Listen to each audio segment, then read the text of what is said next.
mais ou menos, hoje a gente vai falar sobre a lei de Coulomb, né? Vai descrever matematicamente a lei de Coulomb, né? Usando a nossa álgebra vetorial, agora, certo? A gente vai ter um pouco mais de sofisticação matemática, né? No estabelecimento da lei de Coulomb. Vamos conceituar o campo eletrostático, né? E depois ver que esse campo obedece uma lei de conservação, né? Uma das leis de conservação, que é a lei de Gauss, né? Que não é para ser confundido com o teorema de Gauss, certo? Deixa eu só calibrar aqui meu lápis, certo? Sempre ele muda de... Infelizmente, como vocês vão perceber, né, essa aula de hoje, na verdade, a gente perdeu o áudio, então a gente está fazendo uma aula que foi dada em 2010. Muito bem, a eletrostática lida com a interação entre partículas carregadas, né? E ela é fundamental para toda a eletrostática. Então, a partir dela, as equações de Maxwell no regime estático são derivadas, né? No tocante a carga elétrica, existem algumas propriedades importantes, né? Então, vou falar aqui sobre a lei de Coulomb, certo?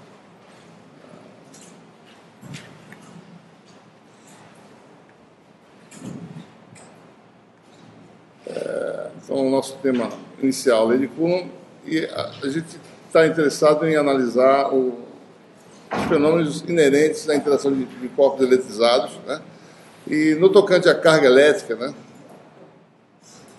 nós temos algumas informações importantes conhecidas a partir de experimentos. Não vai entrar em detalhes em muitos desses experimentos, isso vocês já viram isso em cursos anteriores, certo? Mas o fato é que, a partir desses experimentos, sabe-se que existem dois tipos de carga, né, na natureza, certo?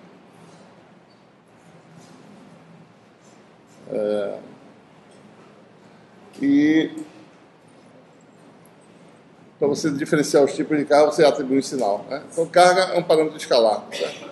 Como massa, né? Um parâmetro escalar. Carga é uma propriedade intrínseca de algumas partículas elementares da matéria, certo? Então, você diferencia os tipos de carga atribuindo um sinal mais ou menos, né? Você diferenciar a interação, certo? Cargas do mesmo tipo, diferentemente da massa, né? Massa só se atrai, né? É o que a gente sabe, certo? Massa atrai massa, né? Mas você pode ter atração e repulsão de carga, né? Então, se você tem cargas do mesmo tipo, seja ela positiva ou negativa, né, elas vão se repelir, né? Tem repulsão elétrica, né? E de tipos distintos, você tem atração elétrica, né?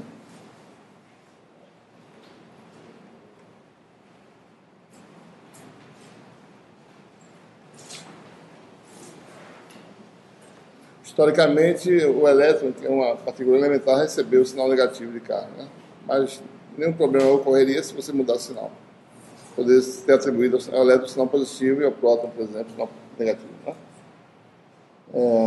Bom, a carga é quantizada em múltiplos de uma quantidade de um quantum, né, de carga elétrica, que é a carga do elétron, né?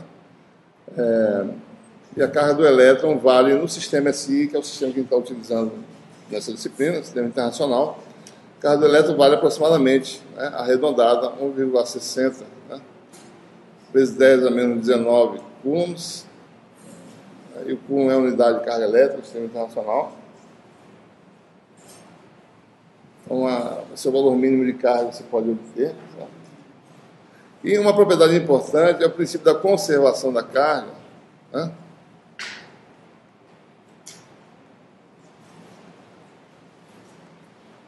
Que a gente vai, na realidade, equacionar no capítulo 4 só, né? É um princípio extremamente simples, né? A gente vai ter elementos para poder definir uma equação para esse princípio, uma equação super importante, quando a gente tratar de condução elétrica, né? Quando a gente definir as grandezas que podem descrever um sistema de portadores em movimento. Mas o princípio da conservação da carga é simples, né? A carga total no sistema isolado é conservada. É só isso. Né? Então, poderia estabelecer da forma bem simples, né? Carga total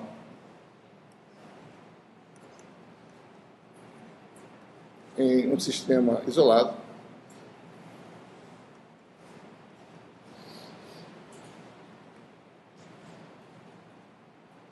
é conservado, né?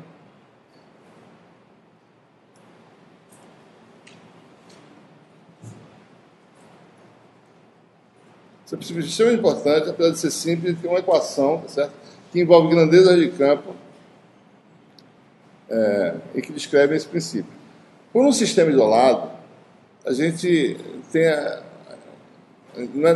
um pouco menos de restrição ao que pode entrar e sair do sistema. O sistema isolado é um sistema, você pode imaginar um container aí, tá certo? Que limita seu sistema, né?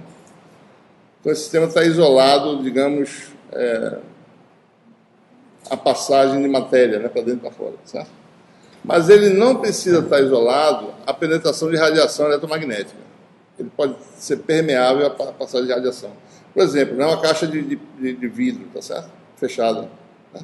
Com matéria dentro, com gás dentro. Você pode entrar e sair luz, certo? Então, ele não precisa ser isolado à penetração de radiação, né? Porque o princípio da conservação da carga não vai ser violado, mesmo que entre radiação eletromagnética. Nós sabemos, né, que fótons podem ionizar. Digamos que tem um gás aqui, tá certo? Tem moléculas soltas, né, dentro desse container. Um fóton pode ionizar, certo? O gás, né? Se o fóton for de alta energia, né? Vocês sabem disso de curso de física 4, né? Você pode arrancar um elétron de um átomo e ionizá-lo, certo? Mas isso não viola o princípio da conservação da carga, né? Porque você vai deixar no sítio de origem uma carga positiva e um elétron solto negativo dentro do sistema. Tá? Então, a carga continua sendo a mesma que antes, porque esse par de cargas, esse novo par de cargas, tem carga total nula. Certo? Então, o sistema é isolado, mas não precisa ser isolado a penetração de radiação eletromagnética para que esse princípio da conservação da carga seja satisfeito. Né? Bom, toda a teoria de campo, que é o que a gente está prestes a fazer aqui nesse capítulo 2, inicia com uma lei experimental. Né? E a lei experimental que dá origem a toda a eletrostática é a lei de Coulomb, né, que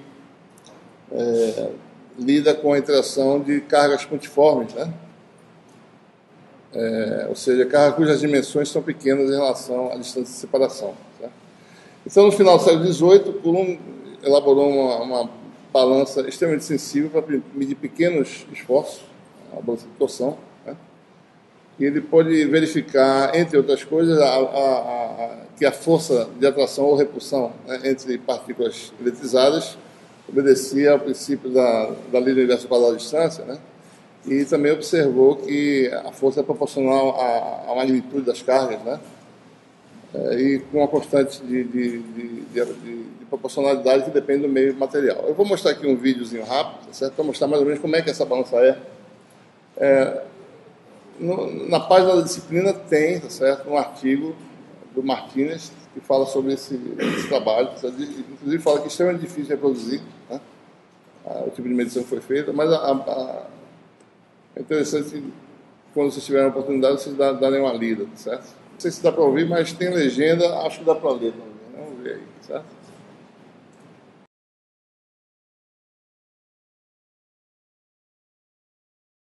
Coulomb si serve della bilancia elettrica per corroborare l'ipotesi dell'esistenza di una forza elettrica di repulsione tra cariche elementari, analoga alla forza gravitazionale di attrazione di Newton. Con una sferetta conduttrice carica si toccano le due sferette di Sambuco, che si elettrizzano dello stesso segno e si respingono. La sferetta mobile, spostandosi, provoca una torsione del filo di sospensione e, dopo alcune oscillazioni, raggiunge una posizione di equilibrio. In tale posizione, la forza di repulsione elettrica bilancia perfettamente la forza di torsione. Tale forza di torsione è, come Coulomb aveva stabilito in una precedente memoria, direttamente proporzionale all'angolo di torsione del filo. Approssimando la distanza tra le sferette all'angolo che si legge sulla scala graduata, è così possibile trovare una prima relazione tra il modulo della forza elettrostatica e la distanza tra i centri delle sferette. Torcendo ulteriormente il filo di sospensione per mezzo del bottone del micrometro, si aumenta la forza di torsione e si raggiunge una nuova posizione di equilibrio. È così possibile scrivere una seconda relazione, tenendo presente che l'angolo di torsione totale si ottiene sommando all'angolo di torsione del micrometro l'angolo tra le due sferette. Analogo ragionamento si può fare per altre posizioni di equilibrio. Coulomb presenta nella sua memoria 3 prove che qui completiamo. Pur essendo la terza misura imprecisa, come Coulomb stesso riconosce, egli conclude che la forza di repulsione elettrostatica è inversamente proporzionale al quadrato della distanza tra le due sferette. Obviamente, esse experimento foi feito por outros pesquisadores e mais observações foram extraídas, como, por exemplo, que a força é proporcional ao produto das cargas, certo? Fazendo experimento com cargas distintas, né? De magnitudes distintas, e também depende do meio de imersão, certo? Então, deixa eu isso aqui. Então, veja bem, essencialmente, né, você tem aí, para equacionar essa lei de Coulomb, agora usando nossa ferramental de álgebra vetorial que a gente desenvolveu no capítulo 1, nós temos aí 2 cargas, como vocês podem ver, certo? Tá? Aqui no Q2. Tem aí um sistema de coordenadas cuja origem está colocada nesse vértice aqui. A posição da carga Q1 é o vetor posição x1 e a posição da carga Q2 o vetor posição x2. Tá?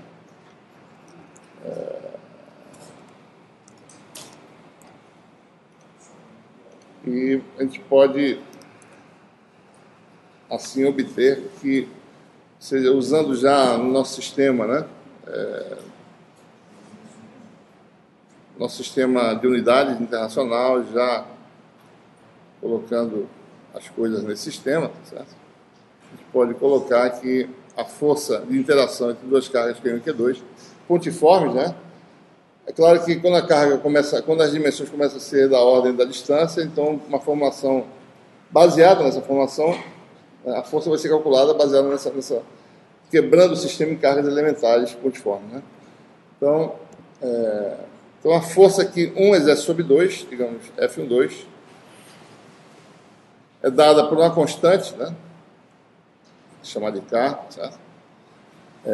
Q1, Q2, sobre a distância ao quadrado. A distância agora é o módulo do vetor de diferença ao quadrado.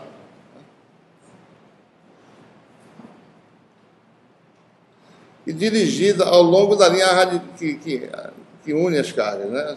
Então, aqui está uma linha imaginária. Então, de 1 para 2 tem um vetor unitário que a gente pode desenhar, certo?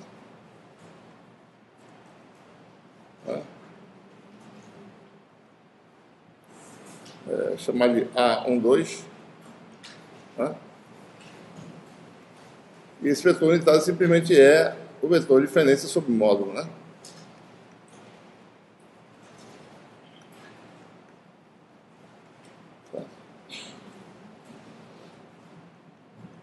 Então, a força seria dada por essa expressão aqui, vezes A12. Né? Observe que essa expressão, ela já tem toda a informação necessária à questão de cargas de mesmo sinal e cargas de sinais distintos se repelirem ou se atraírem, né, respectivamente, certo?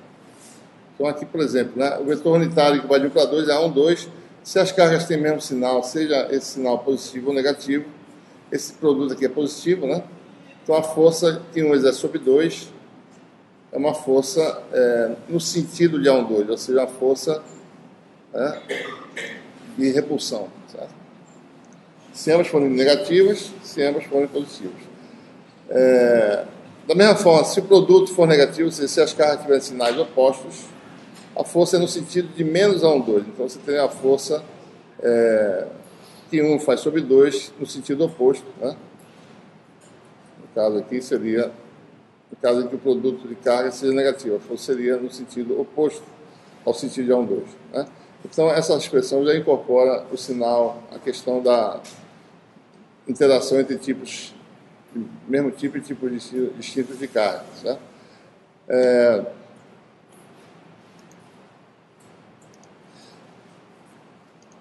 Bom, vamos colocar a forma mais completa, certo? Levando em conta esse A1, 2, e essa constante é a constante que depende do sistema de unidade, por exemplo, no CGS essa constante vale 1, né? Certo? E aí se define a partir disso uma unidade de carga tal que essa constante de 1. No sistema SI, essa constante, ela é, a gente está sempre falando de, nossas partículas estão sempre no vácuo, certo? Então não existe meio material envolvido ainda, a gente vai falar sobre isso no final desse capítulo, né? Como é que, dando em conta a existência da matéria, como é que ela é representada eletricamente.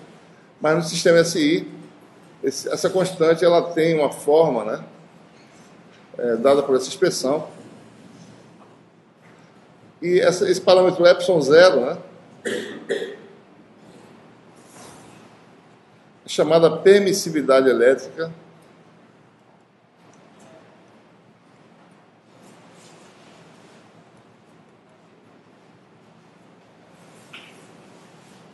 do vácuo, né? Ou seja, então a gente sabe, mais ou menos, que quando tiver matéria, algum tipo de parâmetro vai ser diferente, né? A permissividade, que é o que caracteriza o meio material, vai mudar, certo? Então, como essa permissividade é obtida, a gente vai ver em detalhe, né? E essa constante para o vácuo, né? A permissividade elétrica do vácuo tem um valor, né? Que é 8,854, vocês conhecem muito bem, vezes 10 a menos 12, né? Unidades SI, que pode ser tanto uma unidade de capacitância, que a gente vai falar no capítulo 3, certo? Farad por metro, ou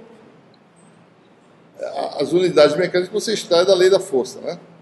Se você observar aqui que essa força no sistema SI é em newtons, né? Certo? Isso aqui é coulomb quadrado, né? Isso aqui é distância ao quadrado, certo? Então a constante K é medida, né? Em newton metro quadrado por coulomb quadrado, né? Certo? Ou seja, então a unidade de epsilon zero é o inverso da unidade de K. Então a unidade de epsilon zero é unidades misturadas, né, mecânicas e elétricas, certo? A única coisa nova que apareceu no sistema é a unidade de carga, que está aqui embaixo, né? Então a unidade da permissividade seria o inverso da unidade dessa constante K, né? 1 quadrado por newton metro quadrado. Né? Que é o farad por metro, né? É isso aí.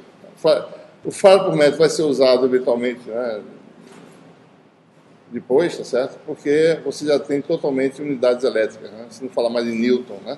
Farad é uma unidade de um elemento de circuito que é o capacitor, certo? É a unidade de capacitância. Muito bem. Uma outra coisa importante a se considerar é que a força obedece, né, de N cargas pontiformes, e você tenta calcular a carga sobre uma outra carga de teste QT, né? Você pode calcular a força simplesmente somando vetorialmente, né, as forças das cargas elementares, certo? Então, combinando vetorialmente essas forças, você tem uma força F resultante, né? E aí você tem que a lei de Coulomb obedece a esse princípio, né? Você pode fazer superposição, né? Então,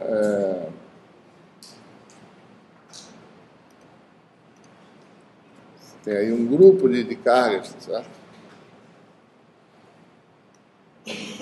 Sistema de cargas, né? Interagindo com uma carga, vou chamar de Q, certo? E aqui você tem várias cargas, né? Vou botar só algumas aqui. Essa é a iésima carga, né? ela interage com a carga Q, produz uma força, né? A iésima força é o produto das cargas Q e Q, né? Vezes a constante K, que é 1 sobre 4 π0, né? Aí você tem o sistema de coordenadas. Aqui a coordenada é xi, aqui a coordenada, desculpe, x, né? X, e aqui a coordenada é xi. Tá?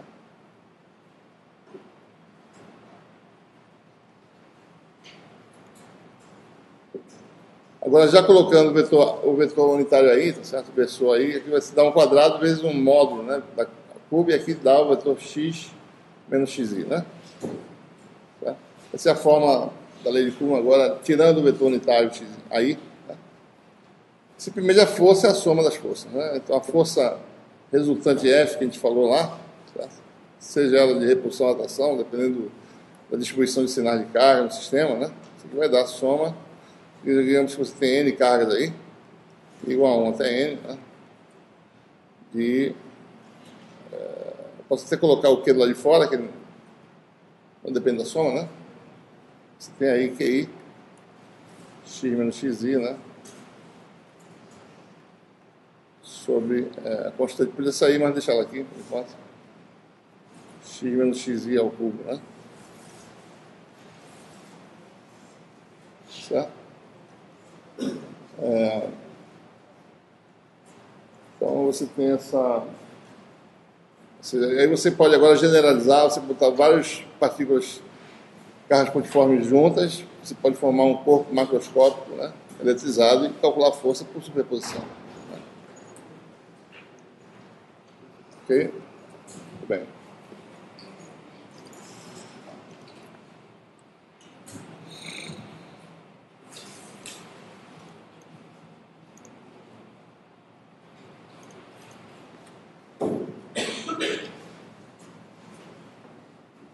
Bom, a gente agora vai conceituar, né, o que vem a ser o campo eletrostático, né?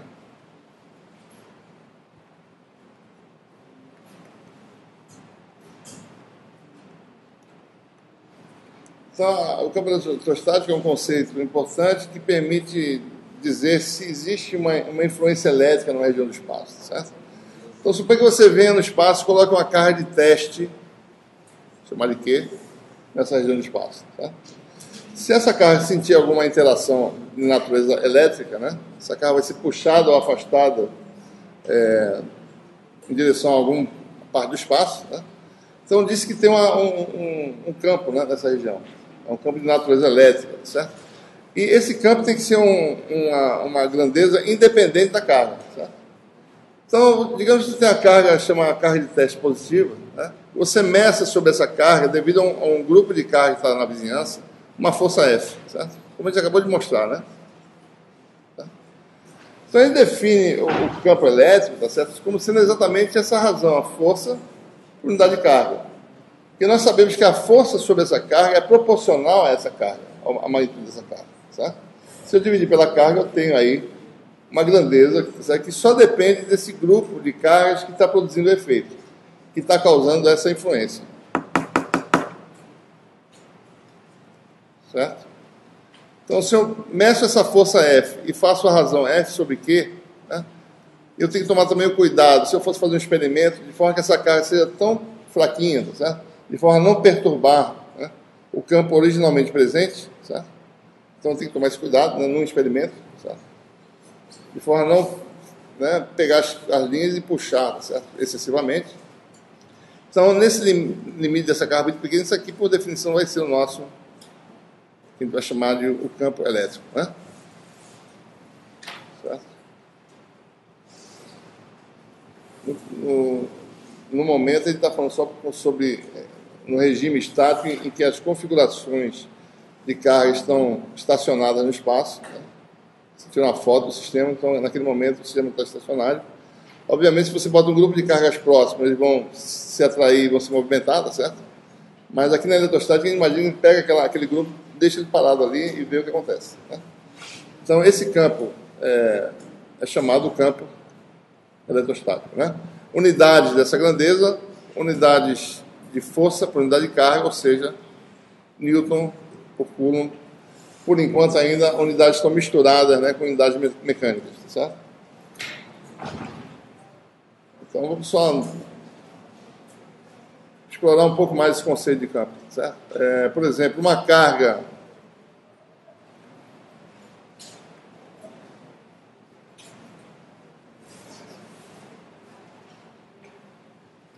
qual é o campo produzido por uma carga elétrica, né? Tá? Como é que essa carga está localizada em algum ponto do espaço? Vale aqui, tá certo? Eu quero saber, bom, o efeito elétrico dessa carga a uma distância R, né, é qual? Certo? Esse efeito é medido pelo campo elétrico, né? Então a gente imagina que ele coloca aqui uma carga de teste Q', tá certo? Mede a força, né? Ora, a força seria uma carga chamada de QT, carga de teste, tá certo? Força elétrica, né? Seria F igual a Q vezes QT sobre 4πε0R2, né, a distância, e um vetor unitário, né, que vai, um versorzinho aqui, né? Bom, esse aqui em esférica seria o vetor AR, né? Tá? Bom, então, por definição, dividindo a força pela carga de teste, eu tenho um campo elétrico, certo? Então, o campo elétrico seria simplesmente Q sobre 4πε0R2 AR, né? Ou seja, o campo não depende, certo, da existência da carga QT presente, né? E observe que a gente começa a... Deixa eu ver se eu tenho essa figura aqui. Começa a visualizar o campo, certo?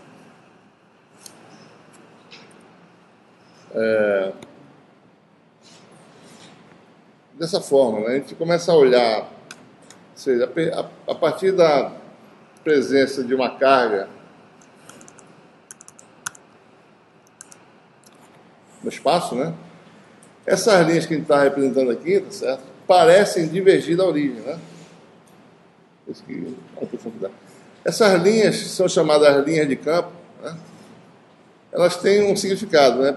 Quer dizer o seguinte: se eu colocasse aqui uma carga de teste numa posição do espaço, ela sairia ao longo dessa linha, tá?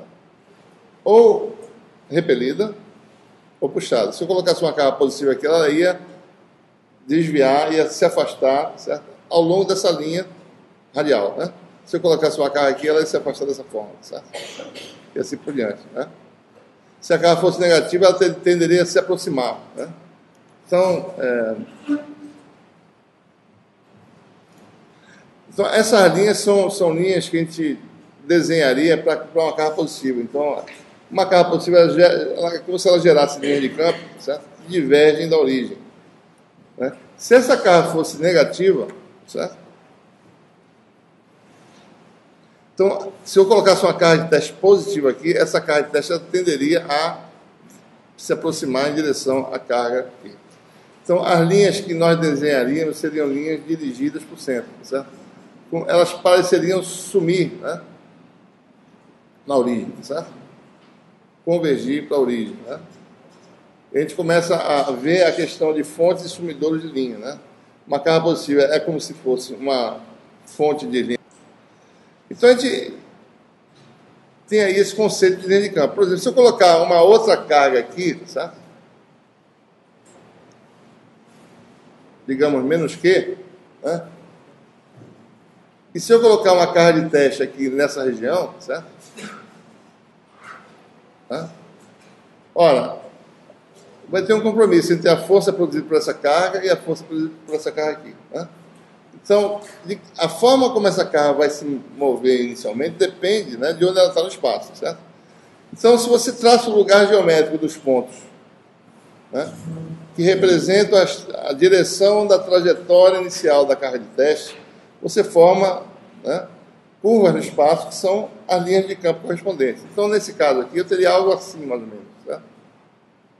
Uma carga de teste, certo? Se você colocar no espaço, por exemplo, nessa posição, ela tende a vir na direção tangente a essa trajetória. Se eu colocar nessa posição, ela tende a ir nessa direção tangente, certo? E assim por diante, né? Você teria essas linhas, certo? Encurvadas, né? Que apareceriam aí como sendo linhas de campo, certo? Então, a linha de campo pode ser bastante complicada dependendo da configuração de cargas que forma o campo, né? Deixa eu mostrar para vocês só um tipo de linha de campo que a gente pode traçar, certo?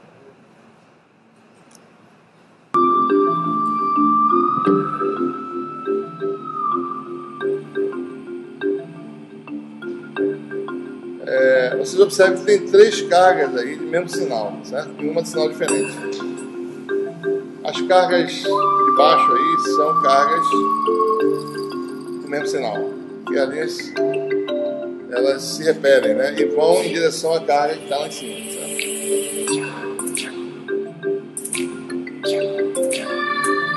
Então isso está mostrado em vários ângulos para vocês verem. Essas linhas querem dizer o quê, né? Coloca a carga de teste nessa região do espaço, ela vai tender a ir nesse caminho, né? Inicialmente. Você para, começa de novo, a trajetória inicial é ao longo desse caminho, né?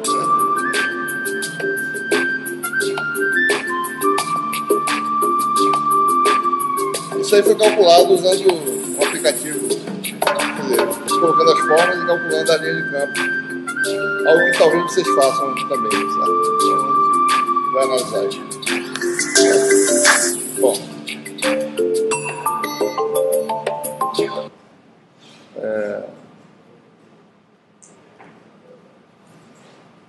Muito bem.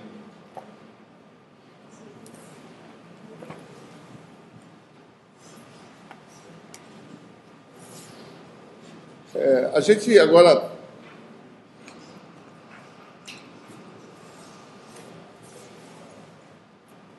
vai falar sobre densidade de carga, né? Em muitas situações, né, você tem um corpo macroscópico. A gente falou em cargas discretas, né? Um grupo de cargas, certo? E o campo elétrico seria, né? Para um grupo de cargas, a gente acabou de mostrar aqui a força, né? Se você tem um grupo de cargas, se você tem um conjunto de cargas discretas, certo?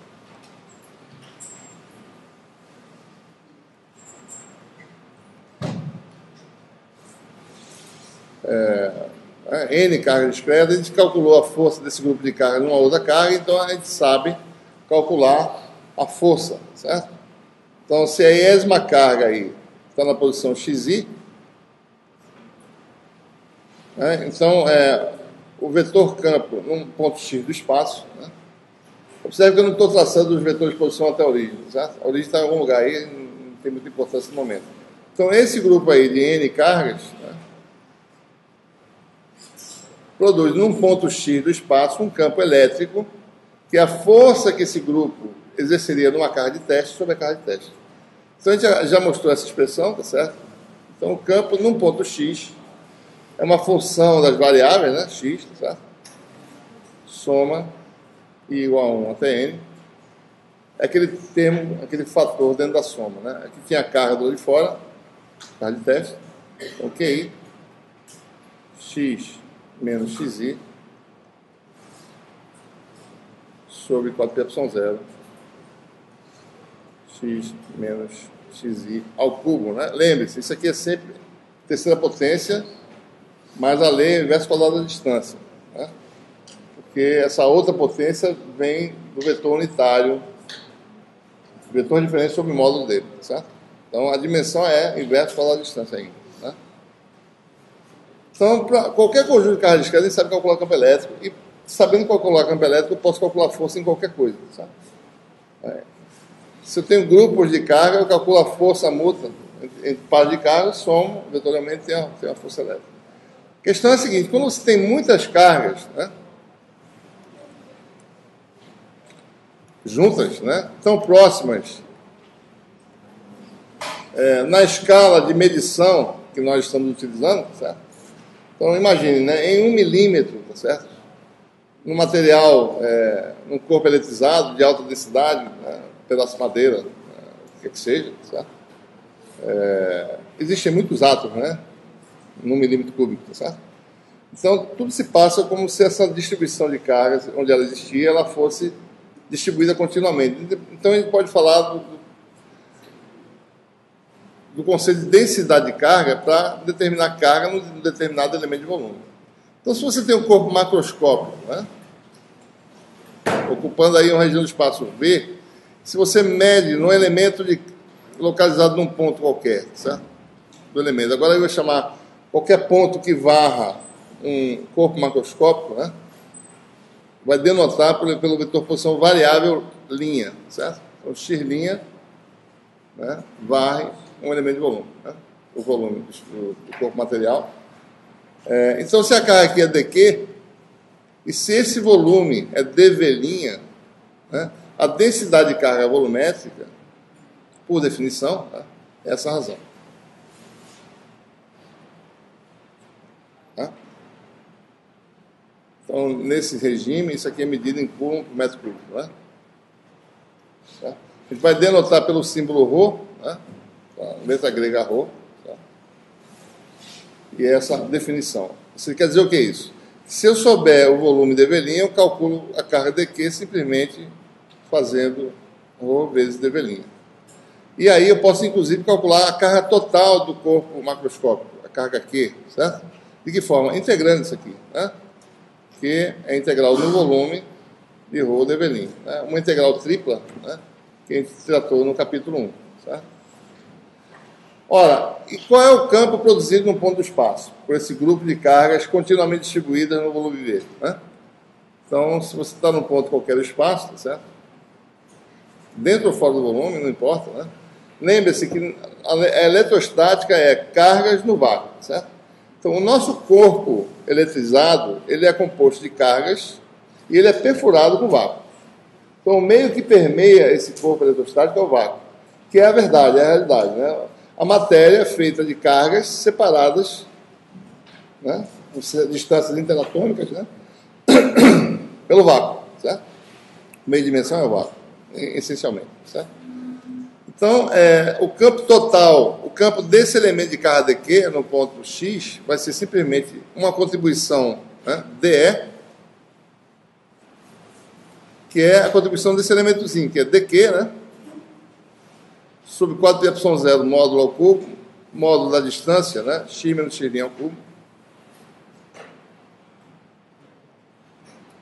vezes o vetor de diferença x menos x'. Né?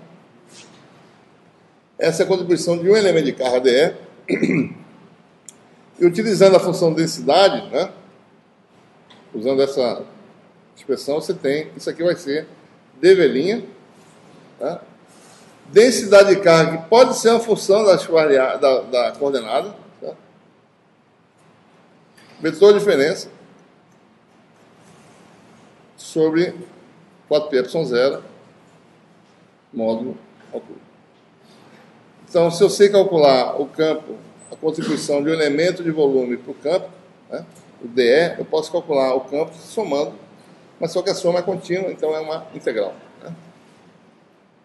Você tira que o campo vai ser, dessa expressão, né? Vai ser a integral, né, de dE, que é equivalente a integrar isso aqui no volume, certo? Isso aqui é o nosso dE, né? Ou seja, o campo elétrico vai ser de uma distribuição de carga. Vetor de diferença sobre 4πε0 módulo ao cubo. Tá?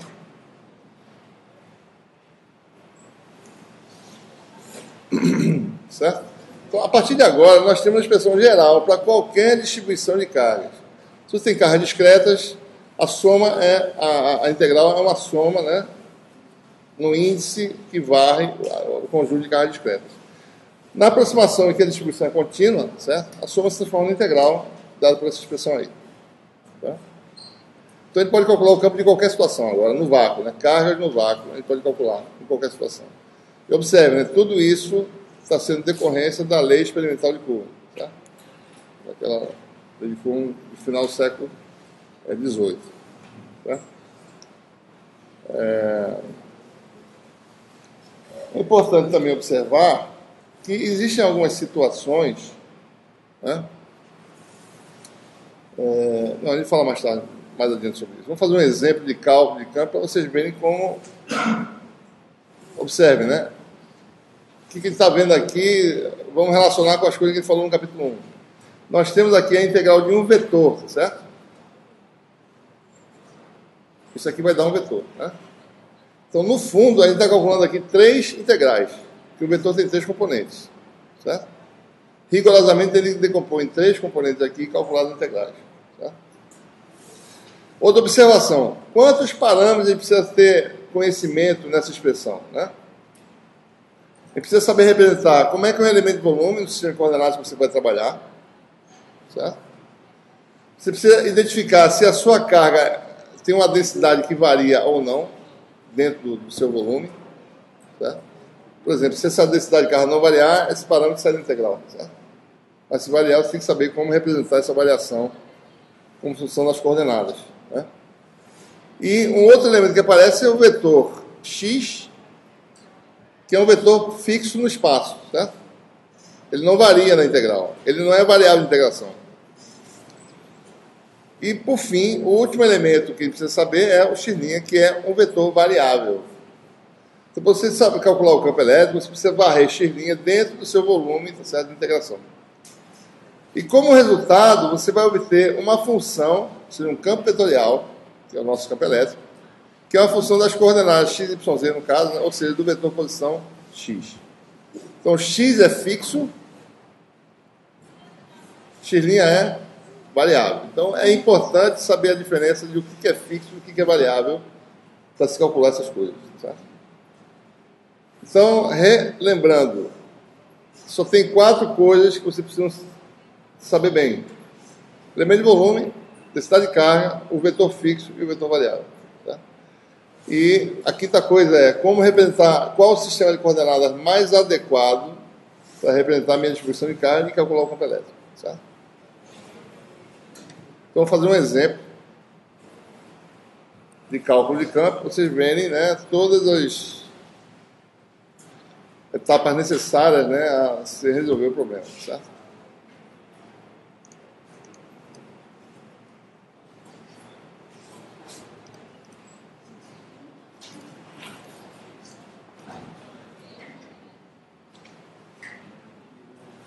Vou fazer esse exemplo aí da... Considere aí. Vou ganhar algum tempo, talvez, não desenhando, né?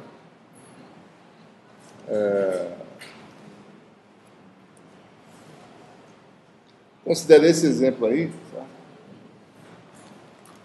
Em que você tem aí uma esfera eletrizada com densidade uniforme. Então, esse termo que a gente vai usar muito, né, no curso, uma distribuição... carga distribuída uniformemente no volume, quer dizer que a densidade não varia, a densidade é constante, certo? Que é esse exemplo aí, você tem uma esfera, né, cuja densidade é constante, chamada de ρ0 para lembrar disso, né? Eu quero calcular o vetor campo elétrico num ponto de espaço qualquer, né? Esse sistema de coordenadas, ele não existe, você tem a esfera, tá certo? E você define o seu sistema de coordenadas. Olha, é claro que eu não vou botar minha origem aqui, tá certo? Vou botar a origem no centro da esfera, né? E onde eu for calcular o campo, eu defino, passo uma linha que vai da origem passando por esse ponto e chamo isso do eixo Z. Por que isso? Porque eixo Z é referência para os nossos 3 sistemas de coordenadas, né? O eixo Z é parte do sistema de coordenadas cartesianas, ele é parte do sistema de coordenadas cilíndricas e ele é referência para o sistema de coordenadas esféricas, o polar, certo? Então, o eixo Z é um eixo importante, né? Então, onde você quer calcular alguma coisa, passa sempre o eixo Z por esse ponto, onde você está calculando o seu campo, né, digamos assim. Então, a gente quer calcular o campo num ponto aqui do eixo Z, certo? Esse ponto está a uma distância Z, a coordenada Z da origem, né? O vetor posição fixo que a gente falou é o vetor X, Z a Z. E precisamos do dV', né?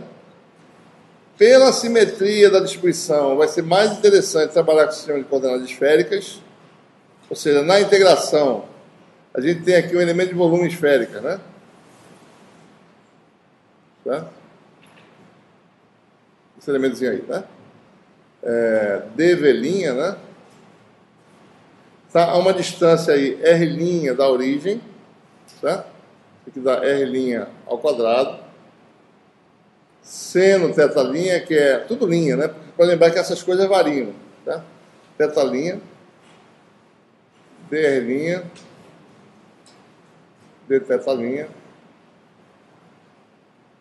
dφ', tá? Esse é o elemento de volume esférico, certo? Que a gente vai usar. Então, o que está acontecendo? Para me varrer esse volume, essas variáveis variam o quê? R' varia de 0 a A, certo? Então você chega até a superfície da esfera, né? Θ' varia de 0 a π. E φ', que é esse ângulo aqui, varia de 0 a 2π. Né? Certo? Mais o que? Mais alguma coisa? Bom, então nós temos x. X', que vetor x' em esféricas é? X' é o vetor R', vetor radial em esféricas, variável com quem? Variável com φ', variável com θ'. Porque o vetor radial é função de duas variáveis, vocês estão bem lembrados disso. Certo? Então, nós temos definidos, e a densidade de carga é constante, é ρ0, né? Tá? Densidade de carga é constante, ρ0. Elemento de volume, que é um elemento que eu falei que precisa saber, é o dv', a gente representou no sistema de coordenadas. A gente sabe, as coordenadas variam nesses limites, que ele falou, certo? E o x está representado aí, né? E o x' está aqui. Né? Então, a gente tem os elementos para calcular o campo elétrico num ponto sobre o eixo Z. Se eu quiser calcular o campo elétrico em outro ponto do espaço, por exemplo aqui, certo? Eu pego o meu eixo Z, eu transformo, vou para esse ponto aqui, certo? Passo por aqui. Errei aqui, né? Vamos dizer que seja por aqui, certo? Então eu pego o meu eixo Z e passo por ele, certo? Então essa é a ideia. Né? Então é claro que a gente vai sabendo o resultado, como o eixo Z tem qualquer direção do espaço, né? A gente vai saber generalizar o resultado que a gente vai obter, certo? Então você tem lá o campo elétrico, né? Vou tirar esse cursor agora.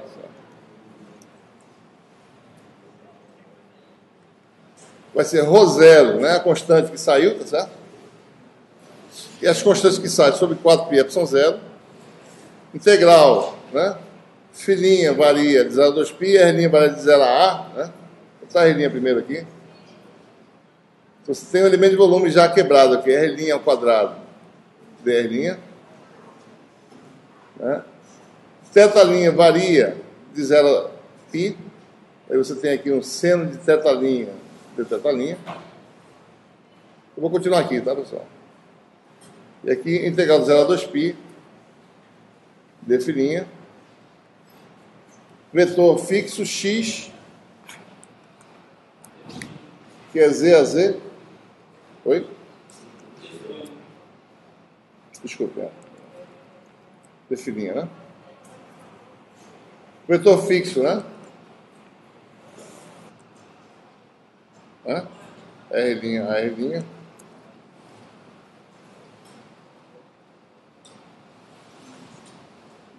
Módulo dessa diferença ao cubo, certo?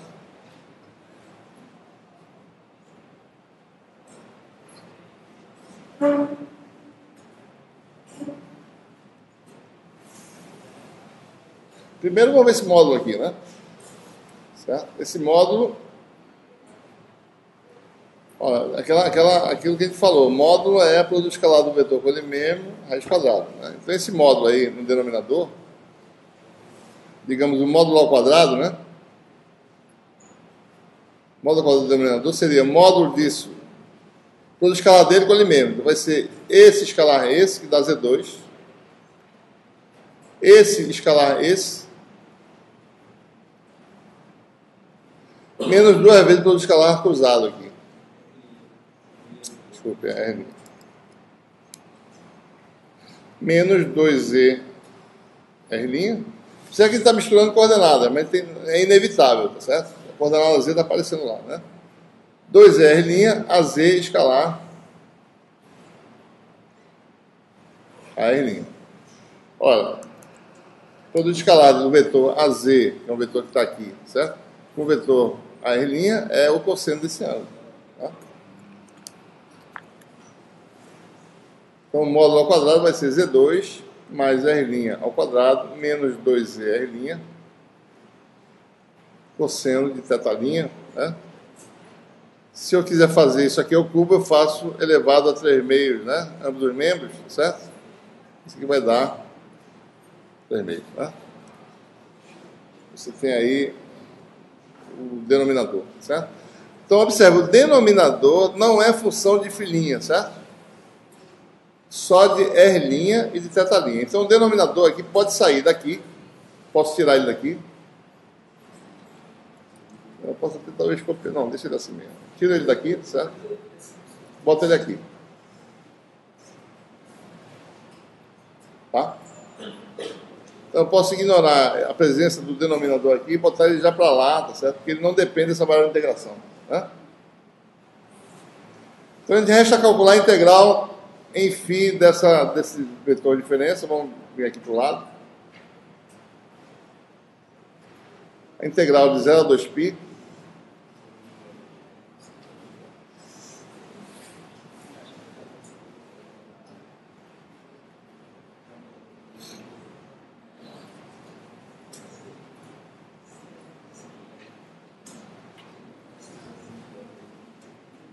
Certo?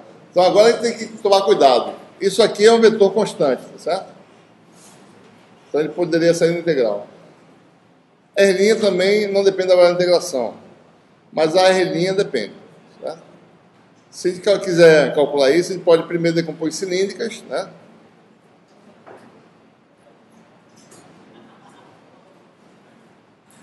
Tem uma θ', né? Então a R'. Então, ele tem uma projeção na direção radial de cilíndrica, né?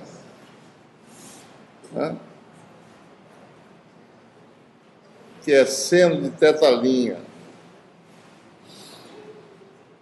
a R' mais cosseno de θ' a Z. Certo? Então, isso aqui daria o quê, né?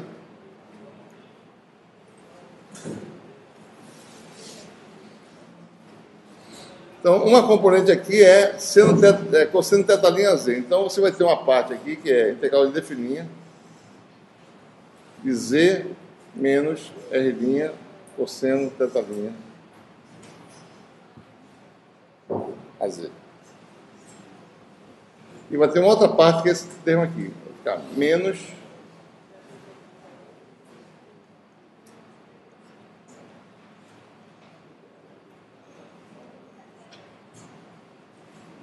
R' seno de θ', vetor radial de cilíndrica, viu, pessoal? Né? E nós sabemos que esse vetor varia com filinha, né? Diga.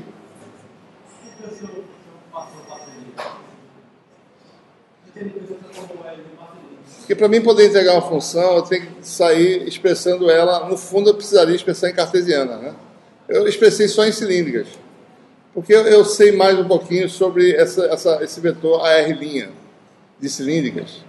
Eu sei que ele varia com cosseno na direção x, né? Estou decompondo aos poucos, né? Cosseno de filinha a x, né? Mais seno de filinha a y. Certo? Então, no fundo, eu teria que fazer isso, né? Eu fiz duas etapas, certo? Ora, a integral do cosseno de 0 a 2π dá 0. A integral do seno de 0 a 2π dá 0. Ou seja, a integral do R', isso aqui sai da integral, né? Então, essencialmente, isso aqui é R' seno θ', integral do vetor AR', né?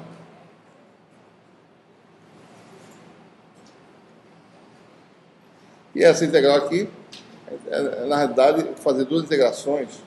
Então, nós sabemos que a integral disso aqui vai dar 0. Se o vetor radial de cilíndrica, ele dá uma integral que é 0. Tá? Então, o resultado disso aqui vai dar, isso aqui não existe, né? Sai. Vai dar só, isso aqui é uma constante nessa integração, vai ser 2π Z menos R' cosseno a Z. Então, a gente já mostra com essa integração que a resultante está na direção do eixo Z. Tá? Então, o seu campo elétrico, né, se a gente olhar a expressão aí, está aqui, né? Deu 2π, tá certo, etc. Então, se você fizer as contas aí, você vai ter aí, está aqui, 2π com 4π cancela, fica ρ 0 sobre 2 é 0. 2π vem lá da integração. Tá? O AZ sai da integral. Tá?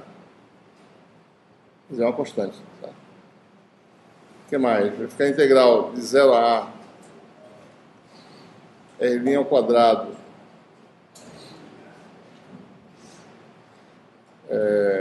dr', eu não posso fazer mais nada aqui, eu tenho que deixar assim mesmo, né? Daí você tem a integral de 0 a π,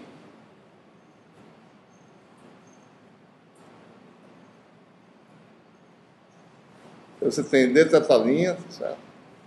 Seno de θ', você tem aqui z menos R' cosseno de θ', que foi o resultado lá, e aqui tem um denominador que é Z2 mais R' ao quadrado menos 2z R' cosseno θ' elevado a 3 meios.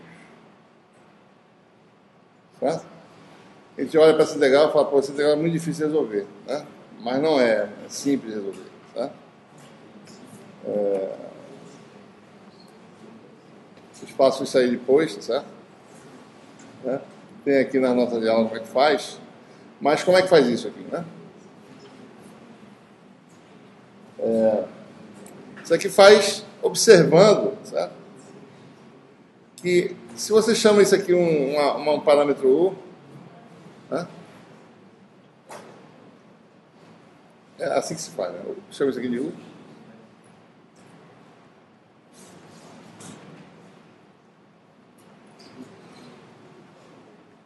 O DU, tá certo? Vai dar um seno de θ, que está aqui, né? Tem um pedaço do DU aqui. Se pegar o DU, vai dar aqui, né? DU vale... derivado do cosseno dá menos seno, com menos dá mais, fica 2zR', seno θ', dθ', tá? Ou seja, o seno θ', dθ' é expresso em termos do DU.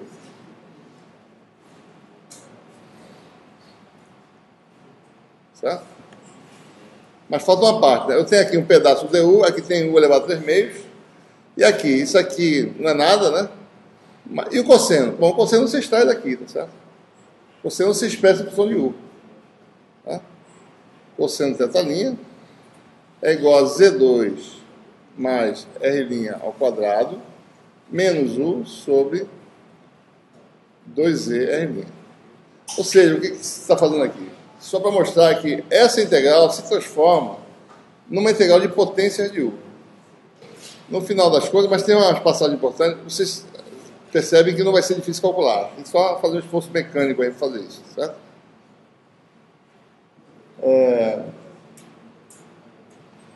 Mas o interessante é que existe uma nuance importante nesse cálculo, certo? Então, o cálculo fica assim, é igual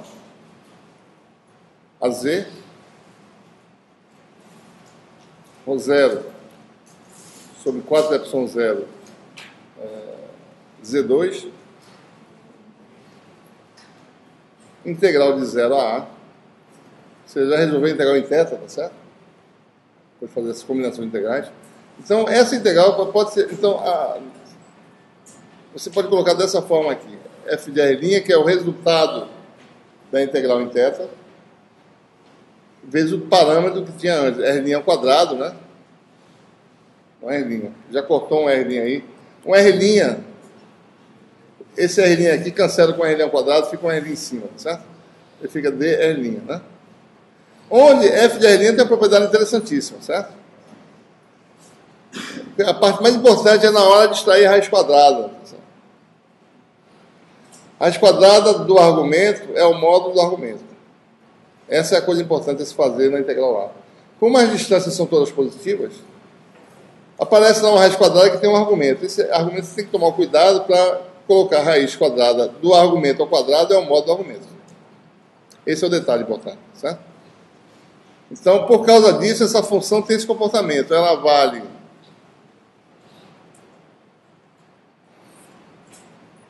quatro R' se R' for menor que Z.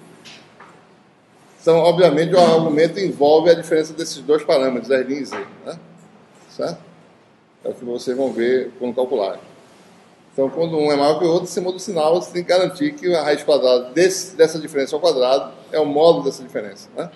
E essa função dá zero se R' for maior que Z. Tá? Ok? Essa é a questão interessante desse problema. Então, para mim integrar isso aqui, eu tenho que tomar cuidado. Né? Se R' estiver dentro, se Z estiver dentro da esfera, né, eu tenho que tomar cuidado com essa transição, tá certo? Enquanto a R' for menor que Z, vale isso aqui. Quando a R' passa na integração, fica zero. Tá? Então, por exemplo, sabendo dessa propriedade, né, a gente pode calcular o campo elétrico. Certo? Se Z for exterior, ou seja, se você está calculando do lado de fora, Z maior do que R', em todos os pontos da integração em R' vai ser menor do que Z. Certo? Né? Então, vale essa primeira expressão. Certo? Então, o campo elétrico vai ser AZ ρ zero, ou seja, ρ zero AZ. Está com quatro coisas aqui. Né?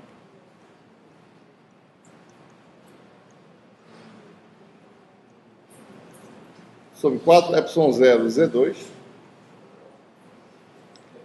Daí vale essa função. 4 vezes, né? R' ao quadrado, integral de 0 a A, de R' ao quadrado, de R'. Né? Tá. Olha, a integral de R2 de R dá R3 sobre 3, vai dar A3 sobre 3. Né? Esses 4 cancelam, então o campo elétrico vai ser ρ zero, A3, né, no caso, 4 cancela, A3 sobre 3, ε0, Z2, AZ. No exterior, ao longo do eixo Z, o campo cai com o inverso do quadrado da distância à origem. É como se tivesse uma carga pontiforme na origem. Tá? A gente vai ver já isso aí. Tá? E se Z for menor que R', né? Se dentro da esfera, certo? Então, suponha que você está calculando o campo no interior, né? Um ponto aqui, e coordenada 0, 0, Z. Né? Então, esse é o campo. O R', então, quando você integra R' de 0 a A, né? Vai ter um momento que R' vai de 0 a Z, vale a primeira relação, 4R'. R' passou disso aqui e vira zero aquela função, certo? Tá? Você quebra em duas integrais. Né?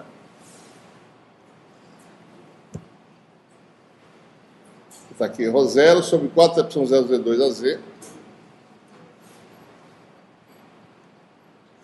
Você quebraria assim, né? 4ε0 Z2. Você faz a integral em duas partes, né? De 0 a Z, f de R', né? De R', mais de Z até A, f de R', né? De R'. Nessa região, a função f de R' é zero. E nessa aqui, ela vale 4R'. Tá? Só que a integral agora é de 0 a Z. Vai ser a mesma integral, 4R3 sobre 3 de 0 a Z. Tá? Se você calcular isso aí, isso aqui vai dar ρ zero Z sobre 3 ε0 a Z. Que aqui vai dar Z3, 4Z3 sobre 3, 4 cancela, Z3 com Z2 dá Z, vai dar exatamente isso aqui. Então, dentro da esfera, o campo aumenta do valor nulo na origem, aumenta linearmente, certo? Com a variável Z. Até atingir o valor máximo na superfície da esfera, em Z igual a A, isso aqui vai dar ρ zero A sobre 3ε0. Saiu da esfera e começa a cair o quadrado da distância. Tá? Ora, esse resultado pode ser generalizado em qualquer região, né? Não precisa ser só no eixo Z. Tá? Cadê a minha... Tá aqui. Tá aqui. Olha, meu filho, vamos lá. Deixa eu fazer uma esferinha aqui, tá?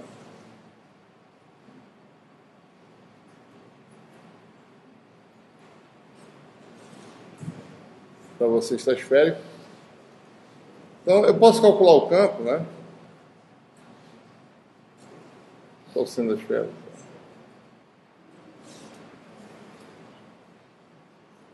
A uma distância R da origem, né? Ou seja, eu vou representar de forma mais simples. Se eu pego o meu eixo Z e boto em qualquer direção, esse eixo se transforma no eixo radial. O vetor AZ que aparece na fórmula vai ser o vetor radial de esféricas. Né? Então, o campo num ponto de espaço, ele vai ser o quê? Se estiver dentro da esfera, se R variar de 0 a A, né?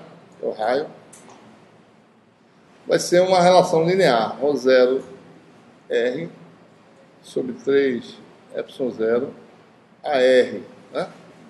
Porque ele sempre aponta no sentido de afastamento aí, se ρ0 for positivo, né? Sentido de afastamento da origem, né?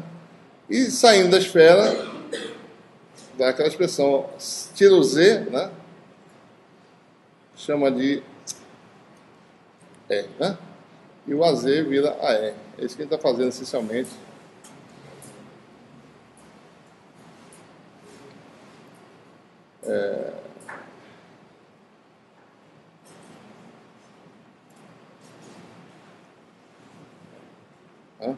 Essa é a expressão para o campo, de uma distribuição de carga. Usando superposição. Então, a gente está calculando o campo fazendo superposição de campos, que é o que a gente está fazendo aqui, por integração. Essa é a relação que a gente obtém, certo? Você tem aí uma relação linear, certo? Elétrica, atinge esse valor máximo, né, ρ0A sobre 3ε0. Observe que as duas fórmulas dão o mesmo valor. Né? Em R igual a A, isso aqui vai dar o quê? A3 sobre A2 da A. ρ0A sobre 3ε0, que é o mesmo valor aqui. Né? Então atinge o valor máximo e depois decai com o inverso quadrado da distância, à medida que você se afasta. Tá? A integral de ρdV vai ser densidade vezes o volume, ρ0, 4/3 de π/3, que é o volume de uma esfera. Certo? Tá? Eu posso aqui definir também a carga limitada por uma esfera de raio R. Certo? E essa carga vai ser simplesmente o seguinte: ρ0 vezes 4/3 de πr3. Né? Então, dentro da esfera, se eu pego uma esfera de raio R menor do que a esfera de raio A, o volume é 4/3 de πr3 e a densidade é ρ0. Então, a carga a uma distância R da origem vai ser isso aqui em geral, né? Mas essa forma só vale para R menor ou igual a A, certo? E a partir de R igual a A, a carga limitada pela esfera de raio R é constante. Né? Vai ser ρ0, 4/3 de π3 para R maior ou igual a A. Então, essas duas expressões podem ser colocadas em termos desse parâmetro que é R definido aqui. Simplesmente isso aqui. Né? É igual a Q de R, 4πε0, R2, aí, né? É a carga limitada para uma superfície de raio R pelo quadrado da distância, como se fosse uma carga Q de R na origem. Então, a carga a uma distância R, né, é equivalente ao campo de uma carga distribuída, é equivalente a uma carga Q de R, né, na origem. Tá? Isso já é um prenúncio da lei de Gauss. Tá? Tá? Depende só da carga envolvida, né? Sistema. Tá? Muito bem.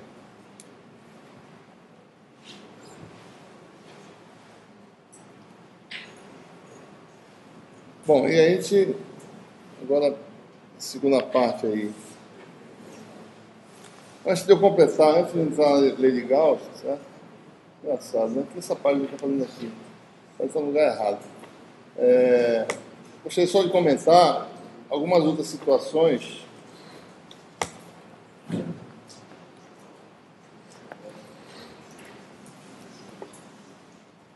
de cálculo de campo. Né? Existem situações em que a nossa carga pode estar distribuída essencialmente num volume praticamente bidimensional, um volume de espessura zero, né? Ou num filamento, tá certo? Um fio de carga. Né? Uma linha de transmissão, por exemplo, né? Tem carga distribuída. Certo? Então, deixa eu voltar aqui. Então, nós temos essas situações aí que vocês estão vendo, né? Típicas, né? São idealizações, digamos, matemáticas. Né? Tudo é volumétrico, certo? Mas, em certos limites, né? Você pode ter uma folha, tá certo? A espessura é praticamente desprezível. Você tem uma folha, então você tem um filamento. Bom, nesse caso, a gente falou em densidade de carga volumétrica, né? Aqui nós falamos de densidade de carga superficial, certo? Né? Então, nesse caso, a densidade de carga superficial, ρS, por definição, é a carga no elemento de área, né? ds', sobre essa área escalar. Lembre-se, não confundam esse ds com o vetor ds. Né? Esses parâmetros são escalares. Né? Aqui você tem a densidade de carga volumétrica só sem subscrito, né? dq dv. Né? E aqui você tem uma carga distribuída num fio, tá certo? No filamento. Né? ρL é a densidade linear de carga, seria dq por unidade de comprimento ao longo, né, do fio, tá certo? dl', né? Por metro cúbico, por metro quadrado, né? Por metro. Né? Então, a expressão por campo elétrico, nessas situações, né, fica aí o quê? Né? O campo elétrico vai ser integral que nós conhecemos, integral de dv', né, ρ, que é a função das coordenadas, não vou colocar aqui, vetor diferença sobre módulo ao cubo.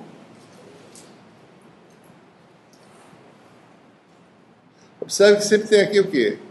dq, né? Certo? Isso é sempre dq, né? Então, aqui nesse caso, o dq, vou botar aqui, é ρS ds'. Então, é a integral de superfície. Aqui o dq é ρl dl', né? Integral de linha. Então, as integrais aqui passam a ser, né? Integral ds', né? Só é mudar, botar o dq correspondente. ρS',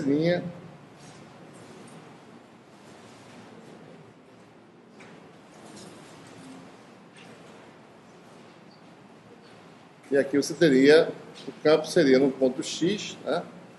dl', ou L. Isso aqui não tem esse linha não, pessoal.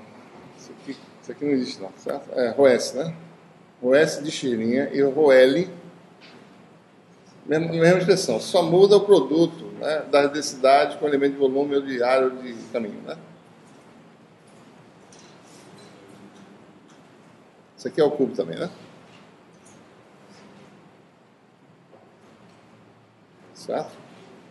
Então, aí teria a generalização para algumas idealizações matemáticas, certo? Muito bem.